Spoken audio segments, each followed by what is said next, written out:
Erokamano kuom medo kete Ramogi TV. Kwan mag thoe medo nenore kaluwore kod ng'anyo mane otimore kar dak ma Majengo e kinde manyuola moro ywago ratiro bang' wuodgi negi kinde lweny e chiro mag Gikomba. Jodak ma Majengo koro dwaro ratiro ne jogo mane onegi kod joma ne ohinyore ma oting'o Ibrahim Ramadhan mane ochiel gi lisasi kinde ng'anyono. Kaka Cynthia Onyango lero, obila ma ichich ni ema nokelo nek mar wuoyi machiegni 17 osechungi tich kendo nonro dhi nyime. Odiochieng' machielo e kar kano ringre Masiti.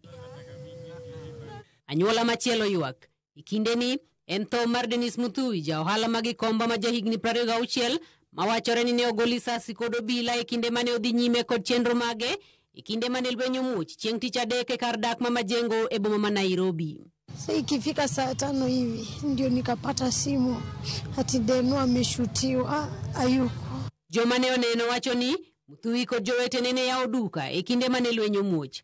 E kinde mane gidok pacho, Muthui ma wuon nyathi achiel wachore ni ne ondhi kod obila e kinde timo apedha mane geto rowere. Askari moja aliingia kutoka nje kwa parking, akaingia peke yake, akaingia ndani akashika Deno akamuuliza, "Mnafanya nini hapa?" Alikuwa amesimama kwa pikipiki ndio tuende.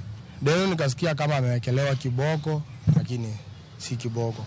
Kwenda kuchungulia, napata besti yako chini. This officer just came and opened fire, and from what we understand, after he shot, he actually said, "Uyo nimemaliza." Bero mar ringre biro timore chieng' tich abich mar yango gima ne onego Muthui ka obila to wacho ni ringre ne okwanye kar dak makono kani kod adhola mag pala. Justice for Ibrahim. E kar dak ma Majengo, piny okwe, kata obedo ni miri mang'eny e wi timno mar obila.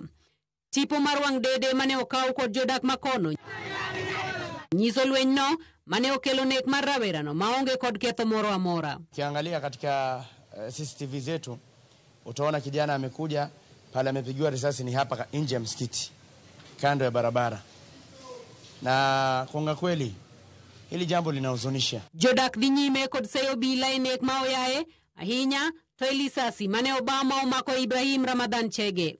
Giwacho ni obila mano bayo lisasi ne otimo mano ka ong'eyo kendo ng'ere kod tiyo kod agoko, kawo mit bilie kod kelo pogruok e kind rowere.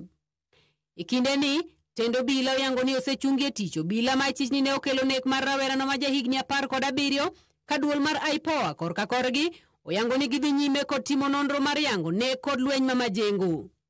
Cynthia Onyango, Ramogi TV. Kawere gi weche kwadonji weche mag thieth. Jotend kuonde thieth mane bori roge mag Lamu